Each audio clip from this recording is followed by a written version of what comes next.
อันนี้มันก็บ่สำคัญเนาะที่ว่ามีฐานะดีบ่หรือว่าโดยอะไรแบบนี้มันก็บ่สำคัญมันสำคัญแต่ว่าจิตใจของเฮาแบบนี้อืมว่าเขาจิหากเขาแท้บ่อยากเฮ็ดอยากสร้างกับเฮาแท้บ่แบบนี้บ่โดยอืมว่าเพิ่นจริงใจกับเฮาหรือบ่เพิ่นหวังมาเป็นครอบอืมเป็นครัวกับเฮาแท้บ่แบบนี้โดยเพิ่นสิฮักผู้หญิงแบบเฮาได้บ่นะเนาะสบายดีสวัสดีพ่อแม่พี่น้อง FC ที่ฮักแพงเบิดสุขุสุคนเบิดสมองสุบอนเด้อยินดีต้อนรับเข้าสู่ช่อง YouTube บ่าวลาวพาเพลินคือเก่าพี่น้องเนาะเก่าคือเดิมเพิ่มเติมกับมื้อนี้ก็อยู่ในบ้านเจ้าของนี่แหละเนาะอ่ามื้อนี้ก็สิมาเปิดใจพี่น้องเนาะผู้สาวผู้สาวโสดรุ่นใหญ่ก็แม่นเนาะอันนี้ก็น่าสิเป็นครั้งแรกนี่แหละที่แบบว่าเพิ่นสิออกมาเปิดใจนะเนาะเพราะว่าถ่ายเมื่อก่อนก็บ่ได้ว่าเปิดใจแต่มื้อนี้สิมาเปิดใจแบบว่าอย่างเป็นทางการพี่น้องเอ้ยเนาะเปิดใจ 100% บ่หรือว่า 70% 80% มื้อนี้ก็ดีเนาะก็บ่อะไรยายห่างพี่น้องเอ้ยเนาะถ้าเกิดว่าสาวลาวคนนี้เนาะถึกอกถึกใจแล้วก็โดนใจของหนุ่มคนใดก็ทักมาขอเฟซขอไลน์ได้เนาะช่องทางการติดต่อขึ้นอยู่หน้าจอเด้อพี่น้องเด้อเฮาก็ยินดีที่จะเป็นสะพานหักสะพานบุญให้เนาะหลายคนที่ติดตามบ่าวลาวทั้งผู้เก่าและผู้ใหม่ก็น่าจะคุ้นหูคุ้นตาดีน่าจะรู้จักเพิ่นเนาะสำหรับสาวลาวคนนี้ก็ดีพี่น้องเอ้ยบ่อะไรห่างเนาะตอนนี้ก็มาถึงเฮือนเพิ่นเป็นที่เรียบร้อยนี่แหละพี่น้องเอ้ยเนาะผู้สาวโสดเพิ่นก็ดี สิเป็นโสดรุ่นใหญ่ก็แม่นเนาะหลายคนที่ว่าเพิ่นมักแบบว่าผู้สาวรุ่นใหญ่หั้นนะอยากสร้างครอบสร้างครัวหรือว่าบั้นปลายชีวิตนี่อยากมีคู่ที่ว่าร่วมชีวิตแล้วก็คู่คิดคู่สร้างอะไรพี่น้องเอ้ยเนาะคอยปรึกษาคอยให้กำลังใจกันเฮาแนะนำให้คนนี้เลยเนาะสำหรับคนที่ว่าอยากสร้างครอบสร้างครัวอีหลีนะแล้วก็อยากมีลูกมีเมียเป็นคนลาวนะพี่น้องเอ้ยเนาะก่อนอื่นก็สบายดีสบายดีบ่ได้เจอกันโดนเนาะโดยโดนอีหลีได้แบบว่าเพิ่นบ่ได้ออกช่องYouTube นำบ่าวลาวนะพี่น้องเอ้ยจะว่าเป็นปีแล้วบ่จักนั่นนี่ก็ดีเนาะคันบ่ฮอดก็ยังน้อยนะคันบ่ฮอดก็ประมาณเดือน2เดือนนี่ล่ะจักสิฮอดเนาะโดยFC ผู้ที่เข้ามาติดตามใหม่ก็สิบ่ฮู้เด้อพี่น้องเด้อสิบ่ฮู้จักเพิ่นบ่ฮู้จักชื่อเสียงเรียงนามเพิ่นเนาะแล้วก็สิบ่ฮู้อีกว่าเพิ่นเป็นผู้สาวโสดบ่เคยมีครอบครัวบ่หรือว่าเป็นแม่ฮ้างนางหมายบ่สิบ่ฮู้อันนี้เฮาก็สิได้ถามเบิดเนาะก็สิได้ถามถึงเขาเรียกว่าอดีตเนาะว่าเคยมีครอบครัวบ่อย่าห่างกันไปโดนแล้วบ่อันนี้นะเนาะก่อนอื่นก็ขออนุญาตถามเนาะเจ้าชื่อว่าจังได๋สาวหลายโดยสาวหลายซื่อๆเนาะโดยบ่แม่นบุญหลายบุญหลาย แต่ว่าสั้นๆล่ะสาวหลายชื่อบุญหลายนี่ชื่อม่วนเด้บ่มีไผชื่อแบบนี้ได้บุญหลายนี่โห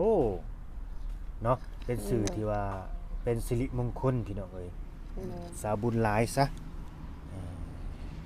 เป็นสาวโสดบ่สาวบุญหลายหรือว่าเคยมีครอบครัวมาก่อนเคยมีครอบครัวมาก่อนแต่ว่าเลิกกันได้4ปีแล้วโอ้เลิกลากันไปได้4ปีโดยตั้งแต่เลิกลากันไปนี่เจ้าก็ยังบ่ทันได้มีครอบครัวใหม่เนาะยังบ่มีลูกจักคนสาวบุญหลายมีลูกอยู่3คนโอ้มีลูกนำกัน3คนเนาะโดย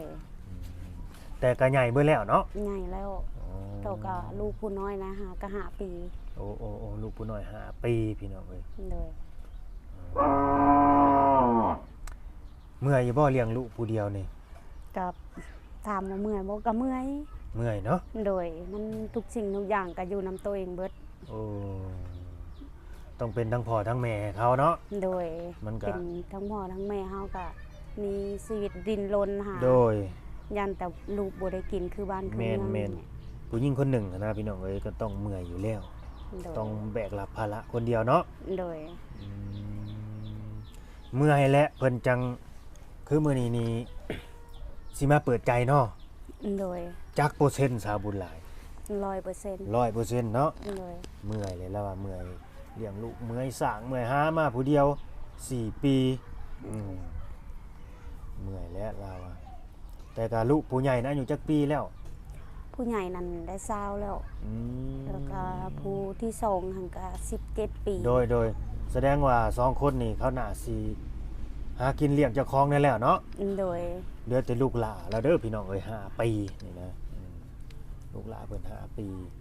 เป็นผู้ชายบ่ เป็นผู้ชาย อืม ลูกหลาน โดยตอนเดียวปัจจุบันปีนี้อายุจักปีแหละสาวบุญหลายเจ้าฮะ ปัจจุบันของเรามันปีนี้มันก็ไล่แล้วมันก็36 ปี โอ้36 ปีพี่น้องเอ้ยเนาะ โดย อันนี้ก็เป็นที่ว่าผู้สาวรุ่นใหญ่แล้วก็แม่นพี่น้องเอ้ย เนาะ โดย เพิ่นก็น่าสิอยากสร้างครอบสร้างครัวอีกเทื่อนึงนั่นแหละอยากมีผู้นำครอบครัวอยากมีเสาหลักครอบครัว โดย นั่นนะอันนี้คนบ้านใกล้เคียงกันเด้อขอสิถามจะเด้อหมู่คู่นี่นะก็มีคนแบบว่ามาหยอกมาแซวอยู่บ่เห็นเฮาเป็นแม่ห้างนี่นะ บ่ บ่มีเนาะ บ่มีเพราะว่ามันบ่ค่อยสนใจกับเขา โอ้บ่ค่อยสนใจเพิ่น โดย บ่มี และไปหาเงินหาคำได้ซะปัจจุบันนี่สาวหลาย ปัจจุบันก็มื้อนะเฮาก็ไปหาหน่อไม้หาดอกกระเจียวมาขาย โอ้มีดอกกระเจียวแหละเนาะ โดย ไปคู่มือบ่ ไปคู่มื้อ ขายได้มื้อเท่าใดบาทนี่ ก็อิงตามลังมือกับได้20,000ลังมือก็บ่ได้ลังมือก็ได้อยู่50 60 แล้วแต่ โดย เพราะว่าบางทีก็เฮาไปหาบ่ได้เนาะ โดย ถ้าไปสวยเนี่ยก็สิบ่ทันหมู่แล้วบ่พื้นไปหานี่ แม่นบ่ทันเพราะว่าตื่นมาเฮาก็เพื่อเฮานึ่งข้าวเฮ็ดอยู่เฮ็ดกินไว้ให้ลูก ชีวิตก็ต้องดิ้นรนนั่นแหละพี่น้องเอ้ยบาทนี่กรณีสิเปิดใจนี่คักแน่บ่ โดย คิดไว้แล้วบ่ว่าอยากล้มผู้บ่าวทางใดนี่สิเป็นคนลาวหรือว่าคนไทยอยากล้มลาวนอกบ่หรือลาวใน ก็ทางใดก็ได้ ลาวในก็สิล้มบ่ โดย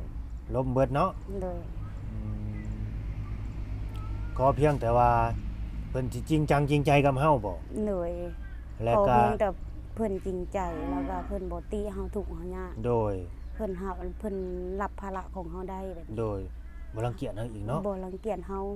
ก็รับได้ โดยบ่รังเกียจแนวใดบ่หนึ่งมาเฮาทุกข์เฮายาก โดย สองมาบัดลูกสามนั่นนี่นะเนาะ แม่น บางคนนี่ถ้าคนใดติว่าโอ้ยลูกเราหลายแล้วบ่ได้เด้คบบ่ได้อยู่บ่ได้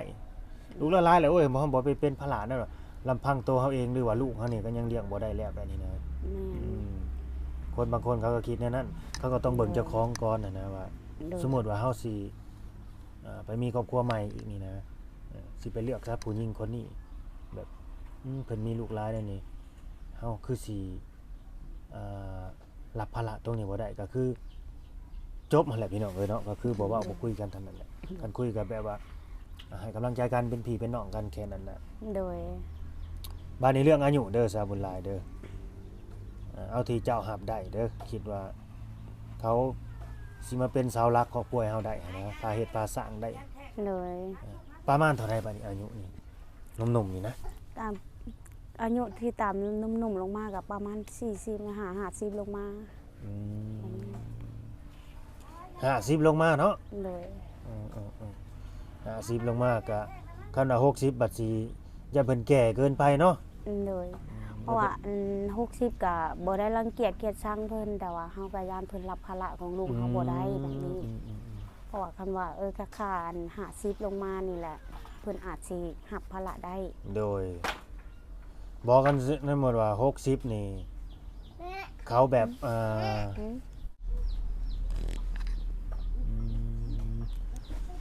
พี่น้องเอ้ยเนาะก็ต่ออีกแหละพอดีตรงใดนี่ร้านเพิ่นเนาะเข้ามาก็คือเฮาเว้าหั่นแหละเพิ่นว่า60ก็ได้บัดญาตินั้น เพิ่นสิมารับภาระเฮาบ่ได้ตรงนี้นั่นน่ะ โดย แต่ถ้าคนที่ว่าอายุ60นี่ถ้าว่าอยู่ต่างประเทศหรือว่าเอ่อก็อยู่ต่างประเทศนั่นแหละเพิ่นสิเกษียณแล้วเฮ็ดเวียกเฮ็ดงานก็ดีเขาเกษียณแล้วมีเงินดำเงินเดือนถ้าว่าพื้นคนลาวเฮาอยู่อเมริกานี่60แหละบางคนเพิ่นก็กินเงินบำเหน็จบำนาญแล้วบ่ได้เฮ็ดเวียกแล้ว โดย นะคือสมมติว่ามีคนนี่นะสิมาสร้างมาสากับเจ้านี่นะสิพาเขาเฮ็ดให้เฮ็ดหน้าบ่มีอยู่บ่ให้หน้าสิเฮ็ดนี่ ก็บ่มีแหละ อืม ก็เฮ็ดไปนำพี่นำน้องไปนี่แหละ อ๋อพอได้ข้าวกินเนาะ โดย พอได้ข้าวกินแบบว่า จุนเจือกับเงินเฮาหาซื้อข้าวนี่นะ โดย เพราะมันดึงกันแน่เนาะ โดย แล้วเจ้าสิเลือกคนที่ว่า เขามีฐานะหรือว่ามีเอ่อครอบครัวที่ดีกว่าเฮาบ่คนที่มีฐานะดีกว่าเฮาบ่ อันนี้มันก็บ่สำคัญเนาะที่ว่ามีฐานะดีบ่หรือว่า โดย อะไรแบบนี้มันก็บ่สำคัญมันสำคัญแต่ว่าจิตใจของเฮาแบบนี้ อืมว่าเขาจิหากเอาแท้บ่อยากเฮ็ดอยากสร้างกับเฮาแท้บ่แบบนี้บ่ โดย อืม ว่าเพิ่นจริงใจกับเฮาหรือบ่เพิ่นหวังมาเป็นครอบเป็นครัวกับเฮาแท้บ่เพิ่น โดยเพิ่นสิฮับผู้หญิงแบบเฮาได้บ่นะเนาะ โดยว่าเพิ่นสิรับได้บ่ภาระของเฮาแบบนี้ โดย เฮาก็เป็นคนบ่มีแต่ว่าเพิ่นก็สิหวังสร้างหวังสากับเฮาอะหลีบ่เพิ่นสิบ่ตัวเฮาบ่นี่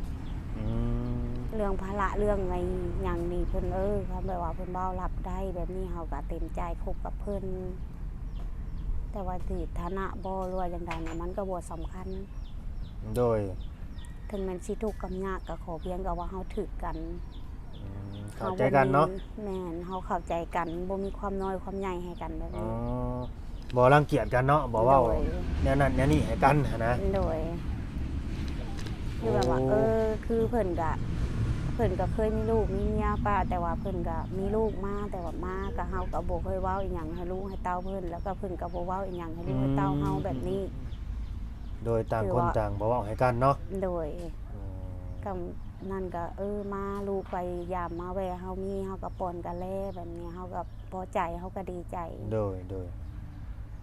ก็เคยมีอยู่บ่เจ้าก็ดี คนแบบมาตบมาตัวนี่นะ เคย เคยคือกันเนาะ โดย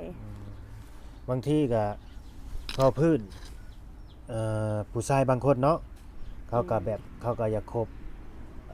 กับเฮาแบบแก้เหงาก็มีหรือว่าแบบอยากหลอกอยากตัวเฮาไปแบบนี้ก็มีนะ แม่น มันก็มีหลายพี่น้องเอ้ยว่าพื้น อืม ผู้ชายก็บ่แต่ผู้ชายผู้หญิงคือกันนั่นแหละอันนี้เขาก็บ่ได้มารวมดอกเนาะ โดย บ่ได้เว้าเจาะจงไหมก็เว้าแบบว่ารวมๆมาแหละมันก็ต้องมีผู้ดีผู้บ่ดีหั้นนะ แม่น ประเภทผู้ชายก็ได้อืมสิเป็นคนลาวคนไทยคนต่างประเทศได้เบิดพี่น้องเอ้ยลาวว่า ได้ ได้เบิด หลับได้เบิดว่าอายุบ่ไว้ว่าอันนั้นก็คันเพิ่นต้องการคบกับเฮาอายุ60 ปีคือเพิ่นรับภาระเฮาได้เฮาก็รับได้คือกัน โดยอืม อันนี้ก็ ถ้าว่าเพิ่น60ปลายแล้วขึ้นมาแล้วเฮารับเพิ่นเว้ารับภาระน้องบ่ได้เฮาก็บ่ว่าอีหยังคบกันเป็นพี่เป็นน้องนับถือกันเป็นลูกเป็นหลานแบบนี้ก็ได้ อืม ก็บ่ได้ว่าอีหยัง โดยก็นับถือกันเป็นพี่เป็นน้องเป็นลูกเป็นหลานเนาะ โดย คันว่าเพิ่นรับบ่ได้หรือว่าอ่าบ่มีบุญว่าซะพี่น้องเอ้ยบ่มีวาสนาต่อกัน โดย เนาะ โดย ครับกันเป็นพี่เป็นน้องหักเพลงกันไว้คนเฮาน่ะหักกันน่ะดีกว่าสั่งกันนะให้อภัยกันเนาะอันนี้ก็สิเป็นเฮือนของแม่เจ้าเนาะ โดย อ๋อเฮือนแม่เพิ่นพี่น้องเอ้ยอันนี้ก็ แค่นี้ โดยบ้านนี้เด้อกรณีคนที่เฮาสิคบสิคุยนี่นะสาวบุญหลาย โดย หนุ่มที่สิทักมาจีบมาคุยเจ้านี่นะจะมีผู้ชายแบบว่าในสเปคอยู่บ่จะมักคนแบบใดสูงต่ำดำเตี้ยคนแนวใดจะมักแบบใดผู้ชายนี่ แบบใดก็ได้ขอเพียงก็บ่แม่นหูหนวกตาบอด อืมขอเพียงแต่ว่า ครบ32เนาะ เลย แบบว่าบ่พิกงพิการนะพี่น้องเอ้ยเอาง่ายๆซะบ่หูหนวกตาบอดนะเนาะ เลย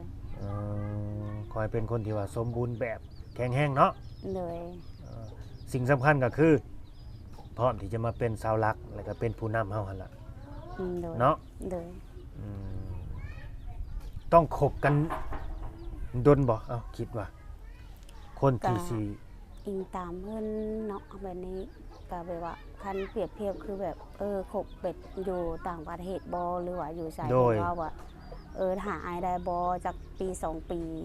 มันนี้เฮาก็ถ่าย แม่ ได้ นอันนี้กรณีหนุ่มต่างประเทศเนาะเพราะมัน โดย ไกลเด้ซะเพื่อเขา โดย สิไปสิมาหั่นนะ แล้วก็คันบ่เปรียบเทียบคือประเทศลาวเฮาแบบว่าคบปุ๊บอยากได้ปั๊บลดอันนี้เฮาก็บ่มักอีก โดย เฮาต้องคุยกันไปก่อน แม่น ประมาณว่า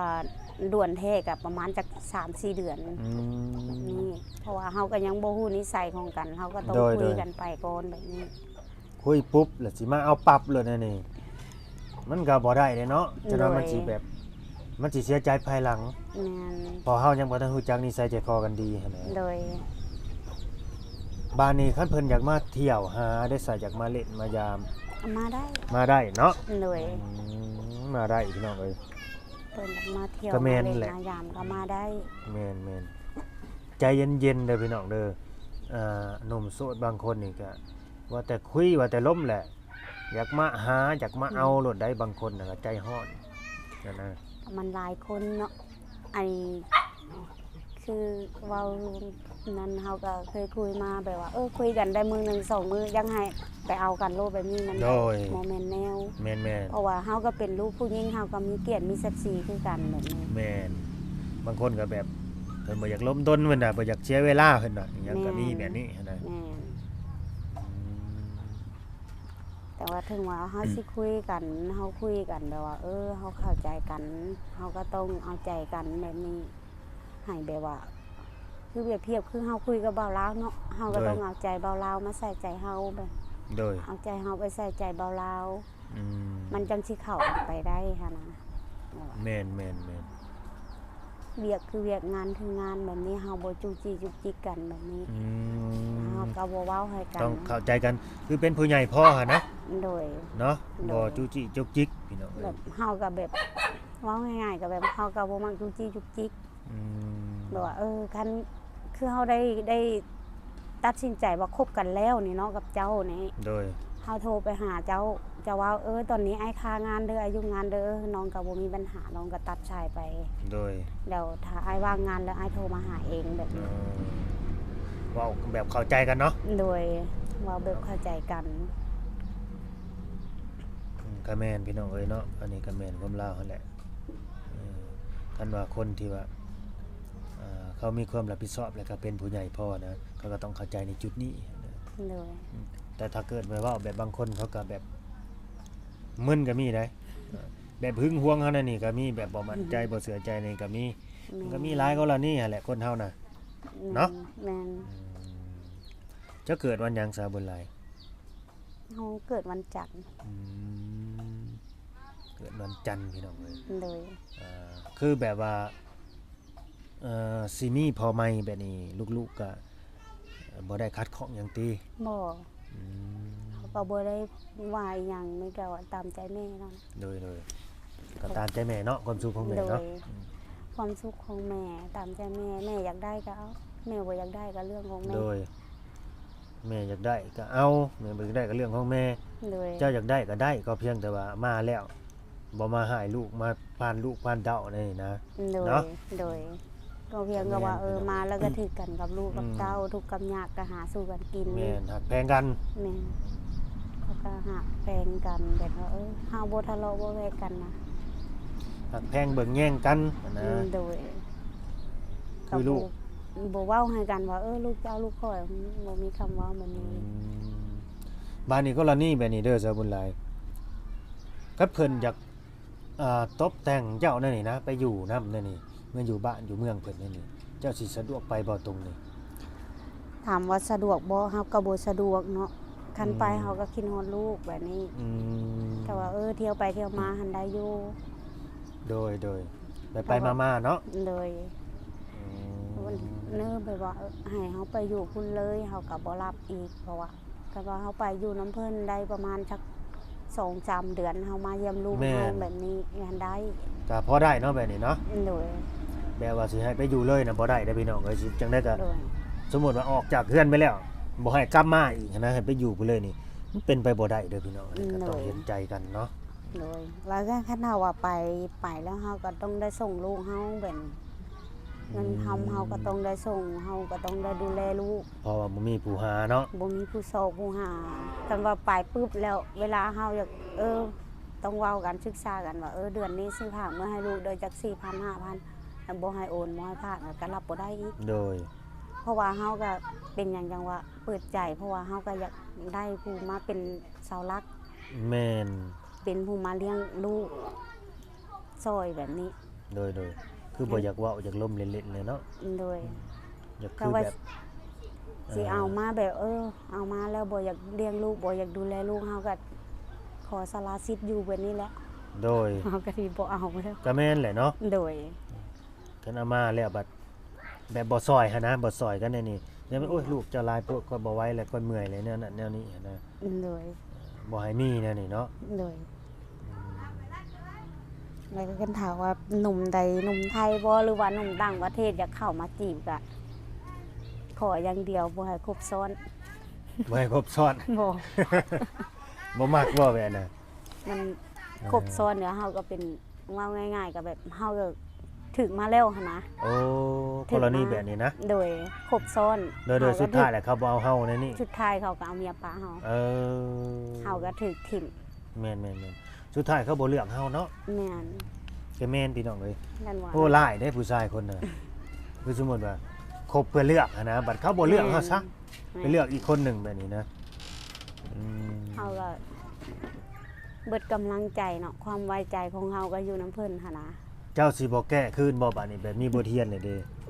เฮ็ดคือเขาหั่นนะ บ่เฮ็ด ครบซ้อนทั้งนี้ครบ3แล้วเป็นหยัง เพื่อเลือกเด้ซะ คันแบบว่าคุยกะถามว่าคุยหลายคนบ่ค่ะเฮาก็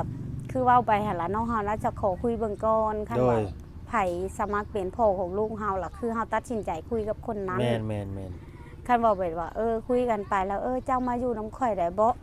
มาหาเงินหาคำได้แล้วจังเมื่อตั้นมาแต่งกัน แม่น แล้วบ่ได้แบบนี้นะคือถือว่าบ่ได้มักลูกเฮาว่าง่ายๆนะบ่อยากเลี้ยงลูกซอยเฮา อืม อยากเลี้ยงเท่ากับโตเฮาเอง แม่นก็คือเขาง่ายๆซะเขาอยากเลี้ยงแต่เจ้า อืม เป็นแบบนั้นน่ะกับคนที่สิแบบว่าบ่คือได้คือจะเว้านี่คนแบบว่ามาหาเงินหาค่ำใส่กันก่อนจะมาโตมาแต่งมันบ่คือได้แบบนั้น บ่คือไปแล้วมันบ่ได้หรอก แม่น เว้าง่ายๆแล้ว แค่เขามาแบบนั้นครับมันบ่โอเคแล้ว มันบ่คือแล้วอืม แบบมันหรือว่ามันความคิดของเฮาบ่อันนี้ค่ะค่าว่าว่าอันให้เจ้ามาอยู่น้ำข่อยมาแล้วหาเงินหาคำได้แล้วจังมาแต่งกัน ตอนนี้ก็เฮาก็ยังบ่มีเงินบ่มีครับอันนี้หรือว่ามันใช่ความคิดของเฮาบ่นะเฮาก็บ่ฮู้เนาะอันท่านถามว่าเว้าผิดพลาดประการใดก็ขอโทษขออภัยนำ FC ทั้งห โด ลาย ย โดย อัน เพราะเจ้าก็ยังบ่ฮู้เนาะเพราะมัน แม่น เป็นเรื่องของอนาคตในบางทีมันคนสิเข้ามาเขาอาจจะคิดแบบนั้นก็มี แม่นแล้วก็ในใจของเฮานี่เฮาคิดตามตึกโลดขวัญว่าคำตัวนี้ออกมานะเฮาตามแบบว่า คือเฮานี่เบ็ดบ่มีเกียรตินะ อืม เฮาเว้าง่ายๆคือเฮาบ่มีเกียรติแล้วก็คือแม่บ่ได้เลี้ยงเฮา อืม คือเฮาใหญ่แต่โตเฮาเองคือแม่บ่ได้เลี้ยงแบ แม่ บ น นี้ ก็แม่น คือบ่ให้เกียรติลูกผู้หญิงหรือว่ามันเฮาคิดลึกไปเองเฮาบ่หันนะอันนี้ก็ดีเฮาก็บ่ฮู้เนาะ คิดร้ายบ่ เฮาก็คิดหลาย คิดลึกไปเอง นี่แม่น อืม แล้วก็ถามว่าไผอยากคบกับเฮาแบบอยากคุยกับเฮาแบบคุยเฮาก็คุยไปได้ แต่เฮาสิเอามาเป็นพ่อของลูกเฮาก็ด้วยความเสียใจของเฮาก่อน โดย แบบนี้เฮาจึงได้ตัดสินใจว่าคุยกับคนนี้คบกับคนนี้แล้วถ้ามันคบซ้อนล่ะเฮาบอกตรงๆแบบเฮาอย่าเฮาบ่คุยโลด โดย แต่คุยมาเพิ่นก็บ่เว้าอีกว่าคบซ้อนเนาะ คันเฮาฮู้บ่หรือว่าคันเฮาบ่ฮู้ก็แล้วไปแนวนี้บ่ แม่นเอาคันเฮาบ่ฮู้ก็แล้วไปแบบนี้ อันนี้ก็เฮาน่ะเพราะว่าเฮากับมันถึกมาแล้วหั่นนะ อ๋อ เฮาบ่อยากผิดหวังอีก โดย ถือว่าเป็นบทเรียนเนาะ แม่น ถือว่า ถือว่า เป็ เป็น น บบ ท ท เรี เรี ย ย น นแล้วเฮาก็เว้าคือเว้าคู่มื้อนี้เฮาก็คือคนบ่มีชีวิตชีวาแล้ว อืม แปลว่ามันผิดหวังกับเพิ่นมาแล้วหั่นน่ะ โดย แต่อยู่ไปหากแต่ว่าเป็นหยังก็ไม่ได้แล้วเฮาก็คิดเห็นแต่หน้าลูกเฮาสู้เพื่อลูก อืม เฮาไป ก็บ่เป็นหยังเนาะมันผ่านมาได้แล้วก็ผ่านไป โดย เป็นกำลังใจให้ต่อไปก็ให้ได้พบได้เจอแต่สิ่งดีๆนั่นแหละ โดย คนที่จริงจังแล้วก็จริงใจพร้อมที่จะมาสักมาสากับเฮาแบบนี้นะเนาะ โดย ก็ตามนั่นแหละพี่น้องเอ้ยบัดนี้ข้อมูลการติดต่อจะได้สาวบุญหลายมีหยังแน่เจ้าเล่นหยังแน่ เฮาเล่นไลน์ เล่นไลน์เนาะ โดย เฟซบ่ได้เล่นบ่ เฟซก็เล่นแต่ว่าดนๆเฮาเข้าเล่นเทื่อนึงเฟซ โอ้มีฮอตไลน์บ่กูมื้อนี้ โดย อ๋อเพิ่นเล่นไลน์พี่น้องเอ้ย โดย เฟซก็ดนๆจังเข้าเทื่อนึง โดย อืม แบบ ก็สามารถเนาะติดต่อมาได้พี่น้องเอ้ย โดย ติดต่อมาข้อมูลนำบ่าวเราได้นะคนใดที่ว่าเขามาเบิ่งมาชมอยากมาเยี่ยมมายาม โดย มาเบิ่งเฮือนเบิ่งซ่านเพิ่นก็ได้เนาะ โดย เฮือนเพิ่นก็ดีพี่น้องเอ้ยมันก็ช่วงนี้ก็คนก็สิหลายแหน่จักหน่อย ลูกหลานนั่นแหละเนาะ โดยมีแต่ลูกแต่หลาน ก็อยู่กันครบแม่นสิกว่านี่แหละ สั่งเลยเขามาไทยกลางบ้านมาเห็นสิว่าคงพัน มีแต่ลูกแต่หลานออมหน้าออมหลังอยู่ โดย อืมอ่ะพี่น้องเอ้ยเนาะก็สิบ่มีหยังหลายเนาะสำหรับคลิปนี้ก็ดี โดย ก็คือมื้อนี้เพิ่นก็ออกมาเปิดใจ 100%เพื่อว่าอยากหาผู้มาพาเฮ็ดพาสร้าง อยากมีครอบครัวใหม่อีกครั้งหนึ่งก็แม่นนะ โดย หลังจากที่โสวดมาดนตั้งแต่โสวดมานี่ก็ผ่านฝ่าฟันอุปสรรคปัญหาชีวิตมากก็หลายแล้วอะถูกหลอกถูกตัวมาตะพืชเห็นว่าเป็นผู้หญิงหรือว่าแม่ห้างคนหนึ่งก็เขาก็แบบมาหลอกมาลวงมาตัวเฮ็ดคือบ่มีค่าบ่มีหัวจิตหัวใจเราอะก็มีคือกันอันนี้ก็ดีเนาะนี่แหละคนเฮามันฮู้หน้าบ่ฮู้ใจเนาะสาวบนลาย โดย บ่ว่าภัยคือกันอันนี้ก็ดีมาเบิ่งแต่คนภายนอกบ่ได้เด้เบิ่งคนนี่มันต้องเบิ่งไปโดนๆนะมันจังสิยั่งถึงจิตใจเขา บางทีเขาคิดว่าโอ้เขานี่ดีเขาเป็นคนดีสำหรับเราแล้วมันมาพลิกเอาบาดได้บาดหนึ่งก็มีเนาะ โดย เราคิดบ่ถึงนะก็คือกรณีเพิ่นอะไรพี่น้องก็คือเพิ่นว่าเอาแหละเอาสักกัน60ก็ขอเพียงแต่ว่ามาแบบว่าเฮ็ดมาสร้างแล้วก็รับเพิ่นได้ก็ได้คือกันพี่น้องเอ้ยสิ่งสำคัญคือสุขภาพเข้มแข็งแข็งแรงเด้อพี่น้องเด้อเนาะคนที่ว่าสมบูรณ์นะอันพิการแล้วก็บ่อยากปานใดแล้วอ่ะบ่คุยหั่นแหละเอาง่ายๆซะเนาะพิการก็สิมาเป็นภาระเจ้าหันตี้นะ โดย พิการอยู่แต่ว่าพิการแต่บางสิ่งบางอย่าง แต่ว่าค่อยนี่สามารถที่จะเลี้ยงดูเจ้ากับครอบครัวไปได้ตลอดชีวิตแบบนี้นะเจ้าก็สิพิจารณาอยู่บ่แบบนี้ อันนี้ก็สิลองคิดเบิ่ง เนาะว่าเจ้าพิการหยังหั่นนะเพราะเฮายังบ่ฮู้เด้ โดย เนาะ โดย โอเคพี่น้องเอ้ยเนาะก็สิได้จบคลิปได้บาดนี้เนาะจังได๋ก็สู้ๆเป็นกำลังใจให้ต่อไปนั่นแหละเนาะ โดย ขอให้สมหวังสมหวังได้เจอพ่อคนใหม่ของลูกคนที่ดีนั่นแหละ โดย แล้วก็ฮับเจ้าได้ทุกอย่าง โดย หักตัวเจ้าหักลูกหักหล้านนำหั่นแหละเนาะ โดย คันว่ามาอยู่แล้วโอ้อยู่นี่มันอึดอัดอัดคนหลายบ่มักเฮาไปซื้อดินซื้อดอนไปปลูกเรือนอยู่ใกล้ๆกันกับลูกหรือว่าบ่ไกลกันนั่นนี่แบบนี้ก็สิโอเคบ่ โอเค เนาะ โดย คันว่าอยู่นี่แบบว่าเด็กน้อยมันหลายหั่นนะแบบนี้นะโดย ยังออกไปอยู่แบบส่วนตัวเนี่ยยักน้อยเนี่ยไปปลูกเรือนปลูกซ่านแยกออกไปหั่นนะคือเรือนหลังนี้ก็ให้ลูกอยู่ซะแบบนี้หั่นนะ โดย แบบนี้ก็โอเคเนาะ โดย ตามมาแหละพี่น้องเอ้ยเฮาก็สิได้จบคลิปเนาะฝากกดไลค์กดแชร์กดติดตามหน่อยเด้อพี่น้องเอ้ยเนาะเป็นกำลังใจให้บ่าวลาวพาเพื่อนนี่เนาะให้อยู่ดีมีแฮงรักแพงเหมือนกันกันคือเก่าพี่น้องสบายดีสบาย สบายดี โดย